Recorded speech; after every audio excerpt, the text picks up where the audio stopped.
শবে বরাত সম্পর্কে কোরআনের মধ্যে কোনো আলোচনা নাই, এটা মনে রাখবেন। শবে বারাত সম্পর্কে কোরআনের মধ্যে কোনো আলোচনা আছে? কোনো আয়াত, কোনো অংশ, কিছুই নেই। ৬,২৩৬টা আয়াতের মধ্যে ৩০ পারা কোরআনের মধ্যে ১১৪টা সূরার মধ্যে শবে বারাত সম্পর্কে কোনো কথা নাই। শবে বারাত সম্পর্কে যত আলোচনা এসেছে হাদিসের মধ্যে। আর লাইলাতুল কদর সম্পর্কে কোরআনুল কারীমের মধ্যে আলোচনা আছে। একটা আয়াত সূরা দুখানের ৩ নম্বর আয়াত, আর একটা হলো রব্বুল আলামিন সরাসরি কদর সম্পর্কে সূরাতুল কদর নাজিল করেছেন। তাহলে আমরা যে শবে বারাত বলি, এটা কোরআনে নাই, এই নাম নাই। দেখতে হবে হাদিসের মধ্যে এই রাতের নাম কি। আগেই আমরা বললাম এই শবে বরাত হয়ে থাকে শাবান মাসের কততম রজনী? 15তম রজনী। হাদিসের মধ্যে এই রজনীর নাম এসেছে লাইলাতুন নিসফি মিন শাবান। সবাই বলেন লাইলাতুন নিসফি মিন শাবান। শাবানের অর্ধতম রজনী, অর্থাৎ 15তম রজনী। শাবান মাসের অর্ধতম, মাঝের রজনী, অর্থাৎ শাবানের 15তম রজনী, যেটা আসতেছে আগামী মঙ্গলবার দিন গিয়ে রাতে। এই রাত সম্পর্কে লাইলাতুন নিসফি মিন শাবান সম্পর্কে হাদিসের মধ্যে অনেক আলোচনা এসেছে। এখন প্রশ্ন হলো, আমরা যে বলি শবে বারাত, হাদিসে তো এই নাম নাই, তাহলে আমরা কোত্থেকে পাইলাম? মনে রাখবেন, শবে বারাত এখানে দুইটা শব্দ, একটা হলো শব আর একটা হলো বারাত। শব এই শব্দটা ফার্সি। বলেন কি শব্দ এটা? ফার্সি, অর্থ হলো রাত। বারাত এই শব্দটা আরবি, যার অর্থ মুক্তি। তাহলে দুইটা মিলিয়ে কি অর্থ হয়? মুক্তির রাত। কি হয়? মুক্তির রাত। তো আমরা ফার্সি এবং আরবি মিলিয়ে এশিয়া উপমহাদেশের উলামায়ে কেরাম এটার নাম দিয়েছেন শবে বারাত, কিন্তু হাদিস এবং আরব কান্ট্রিতে এর নাম হলো লাইলাতুন নিসফি মিন শাবান। তো এই রাত্রটাকে আমরা শবে বারাত নাম কেন দিলাম? নাম দেওয়ার কারণ হলো আল্লাহ পাক রব্বুল আলামিন এই রজনীতে অসংখ্য অগণিত পরিমাণে, হাদিসের ভাষায় আরব দেশের একটা গোত্রের নাম হলো বনু কালব, ওই গোত্রের সকল লোকেরা ছাগল পালতো। অনেক ছাগলের খামার তাদের আছে, এখনো আছে। আল্লাহ পাক রব্বুল আলামিন এই রাতে আরব দেশের বনু কালব গোত্রে যত পরিমাণে ছাগল এবং মেষ আছে, ওই ছাগল এবং মেষের গায়ের মধ্যে যত পরিমাণে পশম আছে, রব্বুল আলামিন সেই কোটি কোটি পরিমাণে মানুষকে শবে বরাতে মাফ করে দেন। যার কারণে এর নাম শবে বারাত, মুক্তির রজনী। এই রাতে মানুষকে জাহান্নাম থেকে মুক্ত করা হয়, মানুষের গুনাহ মোচন করা হয়। যার কারণে আমরা এই হাদিসের দিকে লক্ষ্য করে উলামায়ে কেরাম নাম দিয়েছেন শবে বারাত। আল্লাহ পাক রব্বুল আলামিন আমাদের সবাইকে এই রাতে বেশি বেশি আমল করে এই রাতের সকল কল্যাণ এবং আমরা যে আমলগুলা করব সেগুলা পুরাপুরি ভাবে পালন করার তৌফিক দান করেন। সকলে বলি আমিন। সম্মানিত হাজিরিন, এই গেল হাদিসের একটা নাম লাইলাতুন নিসফি মিন শাবান এবং আমাদের মানুষের মুখে প্রচলিত শবে বরাতের ব্যাখ্যা। ২ নম্বর পয়েন্ট, বিখ্যাত একটা তাফসীরের কিতাব, নাম হলো রূহুল বায়ান ফি তাফসীরিল কোরআন। ওই কিতাবের মধ্যে ৮ নম্বর খণ্ড ৪৪৭ নম্বর পৃষ্ঠায় মুফাসসির আল্লামা ইসমাঈল হাক্কি রাহমাতুল্লাহি আলাইহি এই রাতের ৪টা নাম উল্লেখ করেছেন। কয় নাম? ৪ নাম। ১ নম্বর, এই রাতের নাম হলো লাইলাতুন মুবারাকা, বরকতময় রাত। কি রাত? বরকতময় রাত, লাইলাতুন মুবারাকা। বলে কেন? বলে এই রাতে আল্লাহ পাক রব্বুল আলামিন দুনিয়ার মধ্যে প্রত্যেকটা সৃষ্টি জীবের উপরে প্রচুর পরিমাণে বরকত নাজিল করেন। তাহলে এই রাতে কি ঘুমানোর সুযোগ আছে? দুই নম্বর নাম লাইলাতুর রাহমা, রহমতের রাত। আল্লাহ তাআলা প্রত্যেকটা সৃষ্টিজীবের উপরে নিজের পক্ষ থেকে বিশেষ কিছু রহমত, যারা না ঘুমিয়ে জাগ্রত থেকে ইবাদত বন্দেগী করে, রব্বুল আলামিন তাদের উপরে এই রাতে প্রচুর পরিমাণে রহমত নাজিল করেন। তিন নম্বর, এই রাতের নাম লাইলাতুস সাক্কি। সক শব্দের, এটা আরবি শব্দ, এর অর্থ হলো চেক বা গ্যাজেট। এই রাতে আল্লাহ পাক রব্বুল আলামিন আমার আপনার আগামী 1 বছরের তকদিরের গ্যাজেট পাশ করেন। সরকারিভাবে যেমন বাজেট পাশ হওয়ার আগে প্রথমে একটা খসড়া তৈরি করা হয়, তারপরে সকল মন্ত্রী এমপিরা বসে এটাকে পাশ করে।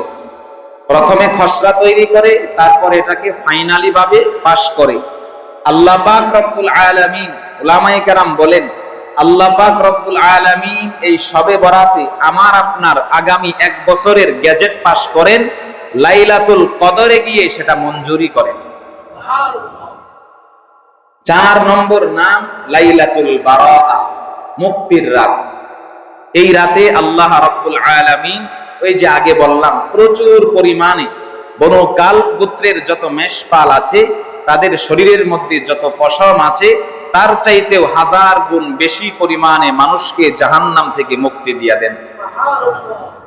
যার কারণে যাকে খলিফাতুল মুসলিমিন ওমরে সানি বলা হয়, দ্বিতীয় ওমর, ওমর ইবনে আব্দুল আজিজ, নাম শুনছেন? ইসলামের 5ম খলিফা। প্রথম খলিফার নাম আবু বকর, দ্বিতীয় খলিফার নাম ওমরে ফারুক, তৃতীয় খলিফার নাম ইনাম উসমান গনি, চতুর্থ খলিফার নাম আলী ইবনে আবি তালেব, 5ম খলিফার নাম হলো ওমর ইবনে আব্দুল আজিজ। সেই ওমর ইবনে আব্দুল আজিজের সম্পর্কে তাফসীরের কিতাবের মধ্যে আসছে, শবে বরাতে তিনি প্রচুর পরিমাণে আমল করতেন, বিশেষ করে নফল নামাজ বেশি পরিমাণে পড়তেন। রাতের শেষ ভাগে নফল নামাজ শেষ করে তিনি মাঠে বের হইতেন। মাঠে বের হয়ে আসমানের দিকে তাকাইতেন।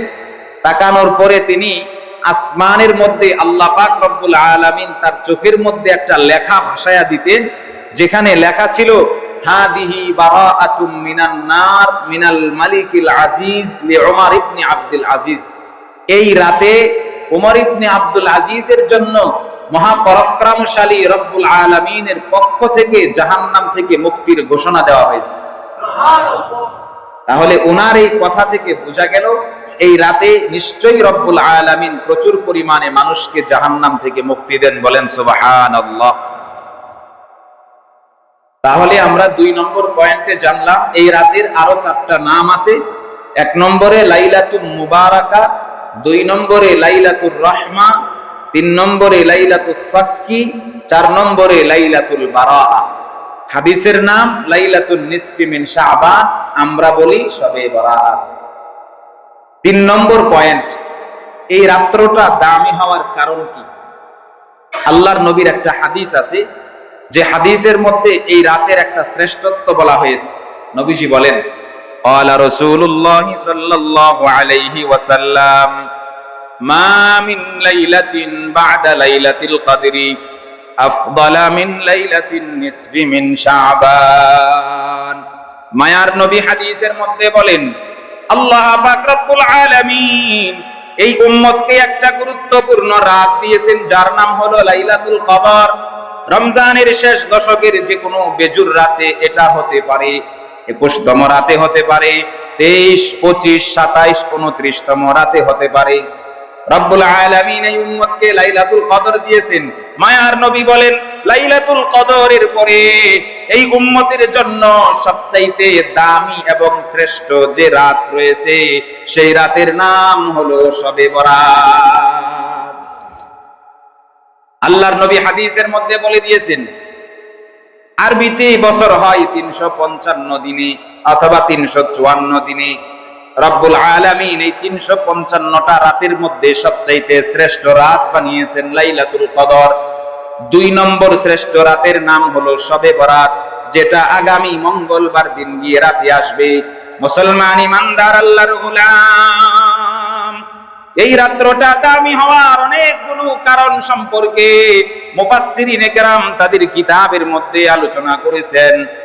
রুহুল বায়ান নামক তাফসীরের কিতাবের মধ্যে এই রাতের শ্রেষ্ঠত্ব সম্পর্কে 6টা কারণ উল্লেখ করা হয়েছে। বলেন কয় কারণ? 6 কারণ সম্পর্কে বলা হয়েছে। 1 নম্বর কারণ, যে কারণে এই রাত্রটাকে দামি বানানো হয়েছে, এই রাতে তাফরিকু কুল্লি আমরিন হাকিম, আল্লাহ পাক রব্বুল আলামিন প্রত্যেকটা বান্দার আগামী 1 বছরের গ্যাজেট পাস করে দেন। আল্লাহ পাক রব্বুল আলামিন আমার আপনার আমলনামায় লিখে দেন আমার তকদির কেমন হবে, আমার ব্যবসা বাণিজ্য কেমন হবে, আমার চলাফেরা কেমন হবে, আমার কোন সন্তান হবে কি হবে না, যদি হয় তাহলে ছেলে হবে না মেয়ে হবে। আপনি ব্যবসা বাণিজ্য করেন, আপনার ব্যবসায় লাভ হবে না লস হবে, লাভ হলে কি পরিমাণ হবে, লস হলে আপনার কি পরিমাণ হবে, আগামী 1 বছর রাস্তাঘাটে চলাফেরার সময় কোনো দুর্ঘটনা হবে কি হবে না। আল্লাহ পাক রব্বুল আলামিন এই শবে বরাতে আপনার আগামী 1 বছরের তকদির লিখে দেয়। এই কারণে এই রাত দামি।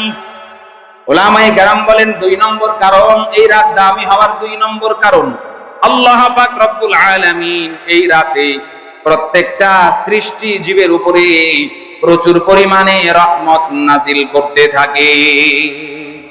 শুধু তাই নয়, বরং আল্লাহ তাআলা নিজে আরশে মহল্লা থেকে 7ম, 6ম, 5ম, 4র্থ, 3য়, 2য় আসমান ভেদ করে প্রথম আসমান দুনিয়ার আসমানে চলে আসেন। সেই দুনিয়ার আসমান থেকে রব্বুল আলামিন এই রাতে যারা ইবাদত বন্দেগী করে তাদের উপরে বিশেষ একটা রহমত এবং প্রশান্তি নাজিল করতে থাকেন। মুসলমান ভাইরা রে আমার, তাহলে এই রাত দামি হওয়ার 1 নম্বর কারণ হলো এই রাতে আমার আপনার তকদির লেখা হয় আগামী 1 বছরের। 2 নম্বর কারণ হলো এই রাতে রব্বুল আলামিন প্রচুর পরিমাণে রহমত নাজিল করেন। এই রাত দামি হওয়ার 3 নম্বর কারণ, আল্লাহ পাক রব্বুল আলামিন আরব দেশে মক্কা নগরীতে একটা কুয়া দিয়েছেন, একটা কূপ দিয়েছেন পানি তোলার জন্য, পানি খাওয়ার জন্য হাজী সাহেবরা পানি পান করে, যার নাম হলো মায়ে জমজম, জমজম কূপ। জমজম কূপ নাম কোত্থেকে আসলো? রব্বুল আলামিন আরো বহু বছর পূর্বে হযরত ইব্রাহিম আলাইহিস সালামকে বড় বড় 6টা পরীক্ষা নিয়েছিলেন। যেমন ঈমানি পরীক্ষা পৃথিবীর কেউ দিতে পারে নাই, এত বড় বড় পরীক্ষা যার কাছ থেকে নিয়েছেন তিনি হলেন মুসলিম জাতির পিতা হযরত ইব্রাহিম আলাইহিস সালাম। রব্বুল আলামিন তার মধ্যে একটা পরীক্ষা নিয়েছিলেন। যখন হযরত ইসমাঈল আলাইহিস সালাম কেবলমাত্র জন্মগ্রহণ করেন, 90 বছর বয়স হয়ে গিয়েছিল, হযরত ইব্রাহিম আলাইহিস সালামের কোনো সন্তান হয় না, কোনো সন্তান হয় না। কান্না করতে করতে চোখের পানি শুকিয়ে গিয়েছিল। ইব্রাহিম আলাইহিস সালামের বয়স 90, বিবির বয়স প্রায় 85। বিবিকে বন্দা ঘোষণা করা হয়েছিল, সন্তান হওয়ার কোনো চান্স ছিল না। সেই রব্বুল আলামিন ইব্রাহিম আলাইহিস সালামকে 90 বছর বয়সে পুত্র সন্তানের বাবা বানায়া দেন। ইব্রাহিম আলাইহিস সালামের খুশির কোনো শেষ ছিল না, তিনি খুশিতে আত্মহারা হয়েছেন। 90 বছর বয়সে বংশের প্রদীপ, বংশের বাতি একটা ছেলে জন্ম নিয়েছে, নাম ইসমাঈল। ইসমাঈল আলাইহিস সালাম কেবলমাত্র শিশু। রব্বুল আলামিন ঘোষণা দিলেন ইব্রাহিমকে, হে ইব্রাহিম, তুমি তোমার সন্তান এবং বিবিকে মক্কা নামক একটা নগরী আছে যেখানে কিছু নাই, সেখানে গিয়া বনবাস দিয়ে আসতে হবে, চলে যাও। ইব্রাহিম আলাইহিস সালাম বিবিকে কিছু বললেন না, শুধু ঘোষণা দিলেন, চলো আমার সাথে এক জায়গায় যাইতে হবে। সঙ্গে নিয়ে গেলেন। সেই শাম থেকে হাঁটতে হাঁটতে হাঁটতে হাঁটতে সুদূর মক্কা নগরীতে আসলেন। মক্কা নগরীতে আইসা দেখেন একটা মরুভূমি, সেখানে কোনো মানুষ নাই, গাছ তরুলতা কিছু নাই, একটা খোলা মরুভূমি। ইব্রাহিম আলাইহিস সালাম বিবিকে বললেন, প্রাণের বিবি, তোমাকে তোমার সন্তান সহ এখানেই অবস্থান করতে হবে। বিবি কিছুই বললেন না। ইব্রাহিম আলাইহিস সালাম এই কথা বলে সঙ্গে সঙ্গে আবার শাম দেশে চলে যাচ্ছেন। যাওয়ার সময় বিবি হাজেরা পিছন থেকে ডাক দিলেন, প্রাণের স্বামী, আপনি কোনো কিছু না বলে আমাদেরকে আপনার সন্তান সহ এই মরুভূমিতে রেখে যাচ্ছেন। লা মা আফিহা ওয়ালা তুআমা, যেখানে কোনো পানি নাই, যেখানে কোনো খাবার নাই, কোনো মানুষ নাই, কোনো প্রাণী নাই, জনমানবহীন, খাবারহীন, তরুলতাবিহীন, গাছ বৃক্ষরাজিবিহীন এমন একটা মরুভূমির মধ্যে আমাদেরকে রেখে যাচ্ছেন। এর কারণ কি? ইব্রাহিম আলাইহিস সালাম পিছনে তাকানো না, কিছু উত্তরও দেন না। আবার হযরত হাজেরা আলাইহিস সালাম নিজেই বলতে লাগলেন, হয়তোবা আপনি আমাদেরকে এখানে রেখে যাওয়ার কারণ হলো আপনার রব আপনাকে নির্দেশ করেছে। ইব্রাহিম আলাইহিস সালাম শুধু মাথা নাড়িয়ে বুঝাইলেন, হ্যাঁ, আমি আমার রবের অনুমতিতে এই কাজ করেছি। মুসলমান ইমানদার হযরত হাজেরা আলাইহিস সালাম তার স্বামী ইব্রাহিমের মাথা নাড়ানো দেখে বলেছিলেন, ইযান ইন্নাল্লাহা লা ইউদিউনা, তাহলে আল্লাহ আমাদের যে কোনো একটা ব্যবস্থা করে দিবে। কেমন ছিল তাদের ঈমান! এভাবে চলে গেল কিছুক্ষণ সময়। ইব্রাহিম আলাইহিস সালাম মক্কা থেকে চলে গেলেন, শুধুমাত্র সন্তান এবং তার মা ইসমাঈল আলাইহিস সালাম, হাজেরা আলাইহিস সালাম, তারা দুইজন ব্যক্তি মক্কা নগরীতে আছেন। কোনো খাবার নাই, পানি নাই, গাছ নাই, মানুষ নাই, একা একা বসে আছেন। হঠাৎ করে তিনি বুঝতে পারলেন সন্তানের প্রচুর পিপাসা লেগেছে। মরুভূমি এলাকা, যেখানে কোনো পানি নাই, কোনো গাছ নাই যে ছায়া গ্রহণ করবেন, একেবারে উত্তপ্ত মরুভূমিতে ছোট্ট একটা শিশু যখন পানির জন্য পিপাসায় কাতর হয়ে গিয়েছেন, মরুভূমির মধ্যে আল্লাহ পাক রব্বুল আলামিনের একটা কুদরতি কারিশমা, রোদের পরিমাণ বেশি হওয়ার কারণে দূর থেকে দেখলে মনে হয় অনেক দূরে মনে হয় পানি দেখা যায়, আসলে সেখানে পানি নয়, বালি চিকচিক করে। চিকচিক করার কারণে দূর থেকে পানি মনে হয়। হাজেরা আলাইহিস সালাম এখান থেকে দৌড় দিলেন, দৌড় দিয়া গিয়া দেখেন ওখানে কোনো পানি নাই। আবার পিছনে ফিরে তাকায়া দেখেন ইসমাইলকে রাইখা গেছেন যেখানে, এখানে মনে হয় যেন দূর থেকে পানি, আসলে পানি না। প্রচুর পরিমাণে রোদ পড়ার কারণে বালিগুলো চিকচিক করতেছে, দূর থেকে পানি মনে হয়। হাজেরা আলাইহিস সালাম আবার দৌড়ে আসলেন, আয়েশা দেখেন এখানে পানি নাই, যেখান থেকে আসলেন সেখানে পানি মনে হয়, আবার সেখানে গেলেন। মুসলমান ইমানদার এভাবে তিনি দৌড়তে দৌড়তে 7 বার দৌড় দিলেন। যেখান থেকে দৌড় শুরু করেছিলেন সেটার নাম হলো সাফা, আর যেখানে গিয়ে শেষ করেছিলেন সেটার নাম হলো মারওয়া। রব্বুল আলামিন বলেন, ইন্নাস সাফা ওয়াল মারওয়াতা মিন শাআইরিল্লাহ। হাজেরা আলাইহিস সালাম সাফা জায়গা থেকে, সাফা পাহাড় থেকে দৌড় দিয়া মারওয়াতে গেলেন, পানি নাই। মারওয়া থেকে আবার সাফায় আসলেন, পানি নাই। আবার গেলেন, পানি নাই। এভাবে 7 চক্কর দিলেন, পানির কোনো ব্যবস্থা হয় না। হঠাৎ করে ইসমাঈল আলাইহিস সালাম ছোট্ট শিশু মরুভূমিতে শুয়ে আছেন, ডান পায়ের মোড়া দিয়া তিনি জমিনের মধ্যে আঘাত করতে লাগলেন।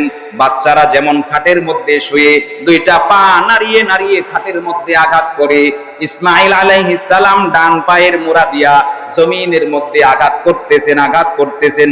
হঠাৎ করে তার আঘাতকৃত জায়গা দিয়া পানি বের হইতে শুরু হয়ে যায়।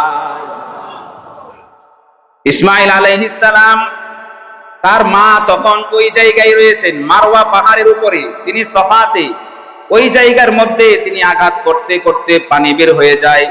তিনি তখনও বুঝতে পারেন নাই এখানে পানি আছে। হঠাৎ করে তিনি সেখান থেকে তাকায়া দেখেন এই জায়গার উপরে কিছু কাক, কিছু পশু পাখি, কিছু পাখি আসমানের মধ্যে উড়াউড়ি করতেছে। আরব দেশের নিয়ম হলো, এবং আমাদের দেশেও দেখবেন, যেখানে খাল বিল আছে, খাল বিল যখন শুকানো হয় তখন এটার উপরে প্রচুর পরিমাণে পাখি উড়াউড়ি করে। আরব দেশের লোকেরা বুঝতে পারতো যেখানে পাখি উড়াউড়ি করে অবশ্যই সেখানে কোনো পানি আছে।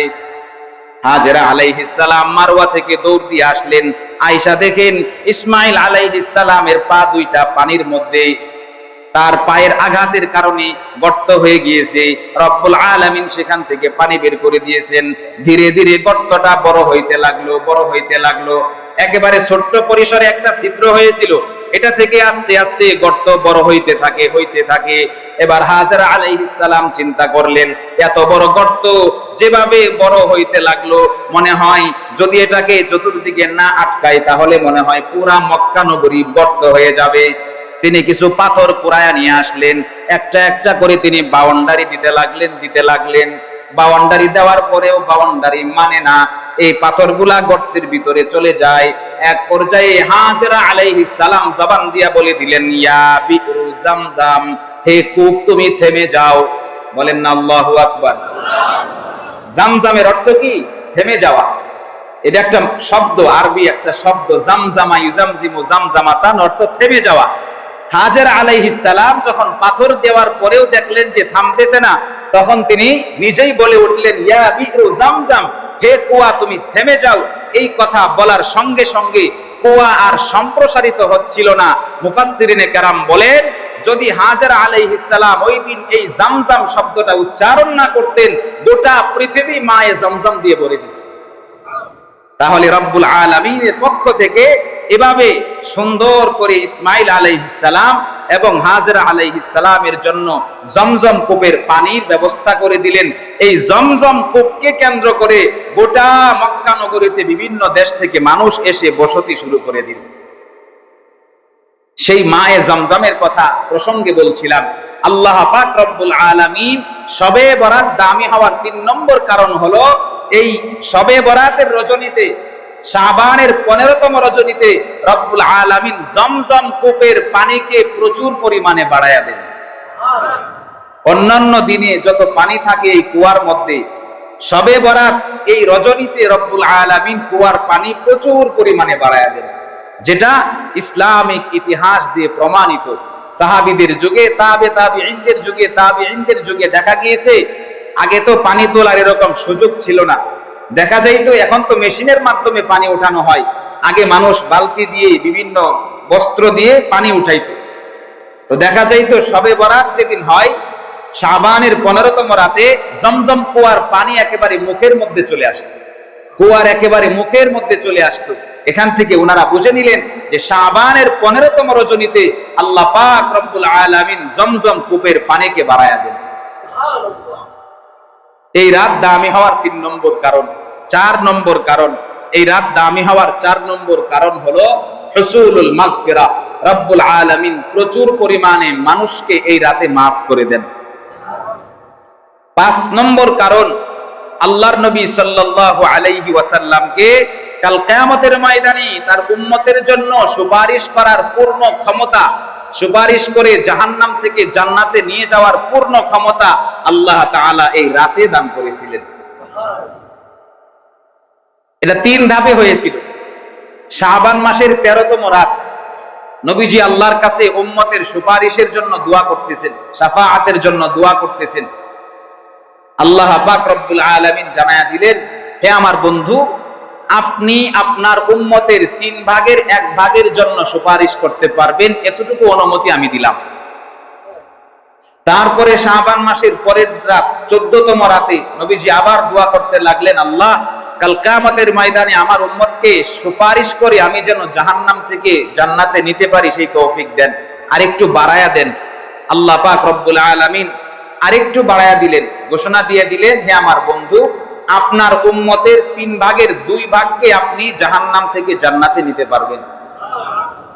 তারপরে আসলো 15তম রাত, শাবানের 15তম রাত, শবে বরাত। এই রাতেও নবীজি আবার রব্বুল আলামিনের কাছে দোয়া করতে লাগলেন, আল্লাহ আরেক অংশ বাকি আছে, তাদের জন্য সুপারিশ করার ক্ষমতা আমাকে দিয়ে দেন। এই দোয়া করতে করতে রব্বুল আলামিন ঘোষণা দিয়ে দিলেন, হে আমার বন্ধু, যাও, তোমাকে আমি খুশি করে দিলাম, তুমি তোমার উম্মতের সবাইকে কাল কিয়ামতের ময়দানে শাফাআতের মাধ্যমে জাহান্নাম থেকে জান্নাতে নিয়ে যাইতে পারবা। আম্মা জান হযরত আয়েশা সিদ্দিকা রাদিয়াল্লাহু আনহা হাদিসের মধ্যে বর্ণনা করেন, রাআইতুন নাবিয়্য সাল্লাল্লাহু আলাইহি ওয়াসাল্লাম ফি লাইলাতিন নিসফি মিন শাবান সাজিদান ইয়াদউ। হযরত আয়েশা সিদ্দিকা রাদিয়াল্লাহু তাআলা আনহা বর্ণনা করেন, শাবান মাসের 15তম রাতে আমি মায়ার নবীকে সেজদা অবস্থায় রব্বুল আলামিনের কাছে কান্নাকাটি করে দোয়া করতে দেখলাম। নবীজি কান্নাকাটি করে তার রবের কাছে দোয়া করতেছেন। এমন সময় রব্বুল আলামিন ওহী পাঠায়া দিলেন, জিবরাইল আলাইহিস সালাম নবীজির কাছে আগমন করলেন, ইয়া রাসূলুল্লাহ, ইয়া হাবিবাল্লাহ, আপনি যে রব্বুল আলামিনের কাছে উম্মতের শাফাআতের জন্য দোয়া করেছেন, আল্লাহ পাক রব্বুল আলামিন আপনার দোয়া কবুল করে আপনার উম্মতের 1/3 জন্য শাফাআতের ক্ষমতা দিয়েছেন। নবীজি মাথা উঠাইলেন না, সিজদা করতেছেন। সিজদা করতে করতে নামাজের মধ্যে দোয়া করতে করতে জিবরাইল আলাইহিস সালাম দ্বিতীয়বার আগমন করলেন। ইয়া রাসূলুল্লাহ, ইয়া হাবিবাল্লাহ, আপনি বুঝি সন্তুষ্ট হন নাই, যার কারণে আল্লাহ রাব্বুল আলামিন আমাকে আপনার কাছে পাঠায়া দিবেন। রব্বুল আলামিন ঘোষণা দিবেন তিনি আপনার উম্মতের 2/3 জন্য শাফাআত করার ক্ষমতা দিয়েছেন। নবীজি মাথা উঠাইলেন না, সিজদার মধ্যে কান্না করতেছেন, দোয়া করতেছেন। আল্লাহ পাক রব্বুল আলামিন পুনরায় জিবরাইলকে পাঠায়া দিলেন, ইয়া রাসূলুল্লাহ, ইয়া হাবিবাল্লাহ, আপনি বুঝি এখনো সন্তুষ্ট হন নাই? রব্বুল আলামিন আমাকে তৃতীয়বার পাঠায়া দিয়েছেন। আপনার কাছে ঘোষণা দিচ্ছি, রব্বুল আলামিন আপনার গোটা উম্মতের জন্য কাল কিয়ামতের ময়দানে তাদের জন্য শাফাআতের মাধ্যমে সুপারিশ করে জাহান্নাম থেকে জান্নাতে নিয়ে যাইতে পারবেন। নবীজি তখনো পর্যন্ত মাথা ওঠান নাই। এই সময় জিবরাইল আলাইহিস সালাম বললেন, আপনার গোটা উম্মতকে আপনি শাফাআত করতে পারবেন, একটা শ্রেণী ব্যতীত। সেই শ্রেণীটা হলো যারা দুনিয়ার মধ্যে একজন আরেকজনের উপরে জুলুম করেছে, একজন আরেকজনের সাথে কোনো লেনদেন ছিল, একজন আরেকজনকে কষ্ট দিয়েছে, একজন আরেকজনকে আঘাত করেছে, একজন বাদী আর একজন বিবাদী, দুইজন যারা একজন অপরজনের সাথে খারাপ ব্যবহার করেছে, ওই শ্রেণীটা ব্যতীত বাকি সকলের জন্য আপনি সুপারিশ করতে পারবেন। নবীজি রব্বুল আলামিনের কাছে দোয়া বাড়ায়া দিলেন। দোয়া করতে লাগলেন। একেবারে ফজরের আগ মুহূর্তে আবার জিবরাইল আলাইহিস সালাম চতুর্থবার রব্বুল আলামিনের পক্ষ থেকে ওহী নিয়ে আগমন করলেন। ইয়া রাসূলুল্লাহ, ইয়া হাবিবাল্লাহ, আপনি বুঝি এখনো সন্তুষ্ট হন নাই? ওই যে একটা শ্রেণী বাকি ছিল যাদের জন্য আপনি সুপারিশ করার ক্ষমতা পান নাই, রব্বুল আলামিন ঘোষণা দিয়েছেন কাল কিয়ামতের ময়দানে আপনার প্রত্যেকটা উম্মতকে নিজের আপন অনুগ্রহের মাধ্যমে জাহান্নাম থেকে মুক্তি দিয়ে দিবে। 4 ধাপে নবীজি সেই সুপারিশ করার, শাফাআত করার ক্ষমতা পেয়ে গেলেন। যার কারণে নবীজি বলেন, শাফাআতি লি আহলিল কাবাইরি মিন উম্মতি ইয়াউমাল কিয়ামা, কাল কিয়ামতের ময়দানে আমার সুপারিশের মাধ্যমে আমার উম্মতের কবিরা গুনাহ করনেওয়ালা উম্মতরাও জাহান্নাম থেকে মুক্তি পেয়ে জান্নাতে চলে যাবে। তাহলে এই রাত দামি হওয়ার 5 নম্বর কারণ এটাই, নবীজিকে উম্মতের জন্য সুপারিশ করার পূর্ণ ক্ষমতা এই রাতে দিয়েছেন। 6 নম্বর কারণ এই রাত কেন দামি, সর্বশেষ কারণ, এই রাতের ইবাদতগুলো আল্লাহর কাছে অনেক বেশি দামি। এই রাতের ইবাদত রব্বুল আলামিনের কাছে অনেক অনেক বেশি দামি। যেমন উলামায়ে কেরাম বলেছেন, কোন ব্যক্তি যদি এই রাতে 100 রাকাত নফল নামাজ পড়তে পারে, বলেন কত রাকাত? 100 রাকাত নফল নামাজ, 2 রাকাত করে 100 রাকাত নফল নামাজ যে ব্যক্তি এই রাতে করবে, আল্লাহ রাব্বুল আলামিন তার কাছে 100 জন ফেরেশতা পাঠায়া দেন। 30 জন ফেরেশতা তার জন্য জান্নাতের সুসংবাদ দেয়, আর 30 জন ফেরেশতা জাহান্নাম থেকে মুক্তির ঘোষণা দেয়, আর 30 জন ফেরেশতা আল্লাহ পাক রব্বুল আলামিনের পক্ষ থেকে এই ব্যক্তির জন্য দুনিয়াবি সকল বালা মুসিবত দূর করতে থাকে। আর বাকি 10 জন ফেরেশতা ফজরের আগ পর্যন্ত শয়তানের সকল কুকর্ম, কুকীর্তি, অনিষ্ট এই বান্দার উপর থেকে হটায়া দেয়। এটা হলো এই রাতের আমলের এত ফজিলত। এমনই ভাবে আল্লাহ পাক রব্বুল আলামিন আরো বেশি তৌফিক এই উম্মতকে দিয়েছেন, বোনাস এই উম্মতকে দিয়েছেন। উলামায়ে কেরাম বলেন, ইমাম গাযালি রাহমাতুল্লাহি আলাইহি তার বিখ্যাত কিতাব ইহয়া উলুমিদ্দিনের মধ্যে বলেছেন, কোন ব্যক্তি যদি এই রাতে 100 রাকাত নামাজ আদায় করে, নফল নামাজ 2 রাকাত করে, প্রত্যেক রাকাতের মধ্যে সূরা ফাতিহা পাঠ করার পরে 10 বার সূরা ইখলাস পড়বে, তাহলে 100 রাকাতে যদি 10 বার করে সূরা ইখলাস পড়ে, তাহলে কয়বার হয়? 1000 বার হয়। ইমাম গাযালি রাহমাতুল্লাহি আলাইহি বলেন, কোন ব্যক্তি যদি প্রত্যেক রাকাতে 10 বার করে সূরা ইখলাস পাঠ করে এই শবে বরাতে নামাজ আদায় করে, নফল নামাজ আদায় করে, আল্লাহ পাক রব্বুল আলামিন 70 বার ওই বান্দার দিকে রহমতের দৃষ্টি দেন। সুবহানাল্লাহ।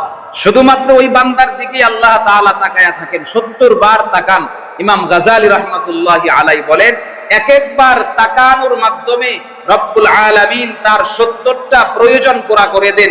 এভাবে যদি সে 100 রাকাত নামাজ পড়তে পারে 70 বার রহমতের দৃষ্টির মাধ্যমে এই এক রাতে আল্লাহ তাআলা আমার আপনার 4900 প্রয়োজন পুরা করে দিবেন।